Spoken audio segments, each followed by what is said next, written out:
Hello. So I found a new rescue to introduce to my revolver collection that I have, or Smith Wesson revolvers. This is the Smith Wesson Model 642-1, as you can see in there. So this has got an internal hammer. Now I've wanted this one for a while. It's an air weight, so it's like super lightweight, 38 special. It's a 5-shot. And as you can see, it's way smaller than a lot of the other guns I have here. So this is a 686. This is a Model 28, Model 29, the 610, and a Model 13. So let's clear the way for the little revolver, because he's center stage right now. He's a rescue. I got him fairly cheap.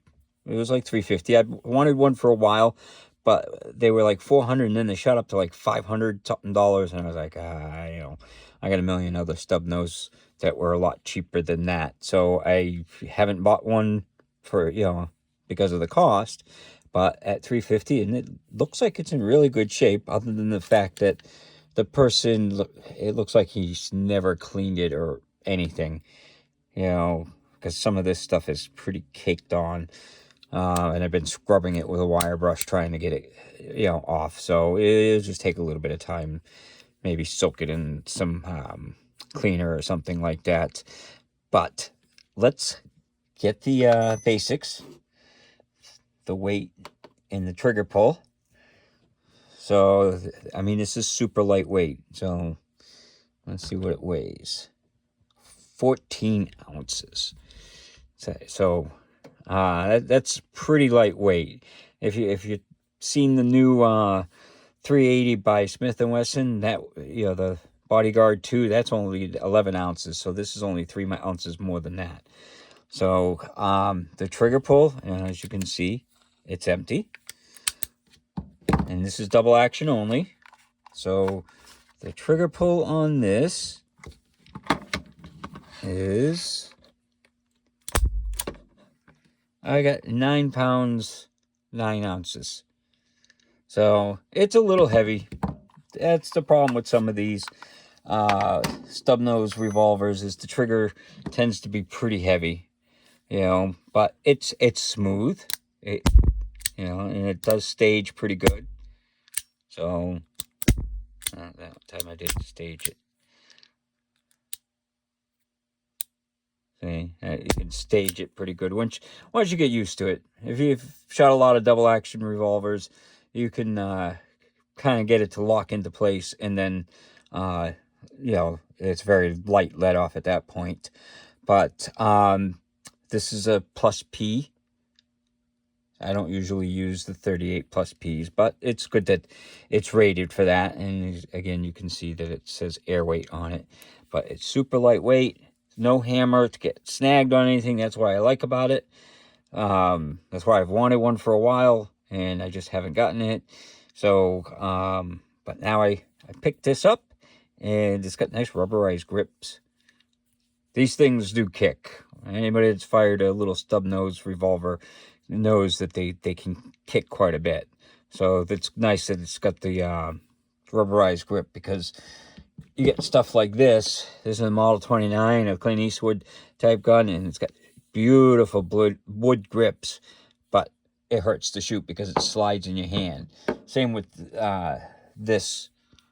This is the 610, 10 millimeter, and the grips look beautiful, but they slide in your hand and they hurt to shoot, because you just can't get a good grip on it.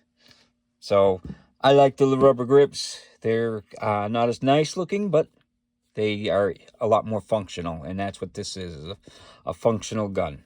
It's got a 2-inch barrel on it, and then the cylinder.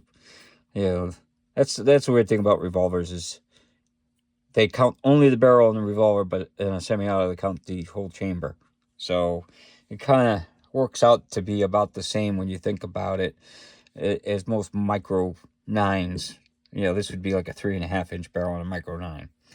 But this is the cylinder release, and there's the extractor, typical. It's nice and smooth. Like I said, other than being dirty, it looks like it was hardly ever used. Guy probably shot it and never cleaned it, and took it out once in a great while and just said, I'm just gonna get rid of it and get something else. And if you notice, there's difference in coloration, and that's because that's stainless steel, this is all aluminum, or some kind of alloy metal. It's probably a mixture of aluminum and other stuff. So it makes it nice and lightweight, but that's why it's a different color. So you can tell all the stuff that's stainless. So why don't we take it out to the range and see how it shoots? So we're at the range, and I got a new used gun. It's a Smith Wesson model 642-1, and we'll see how it shoots.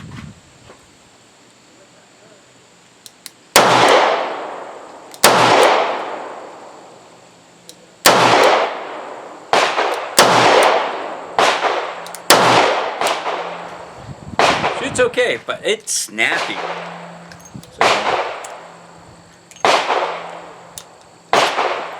And the ammo I'm using is the 158 grain Jacketed Hull Point by Ammo Corp. So let's put another set of 5 in. See how it does.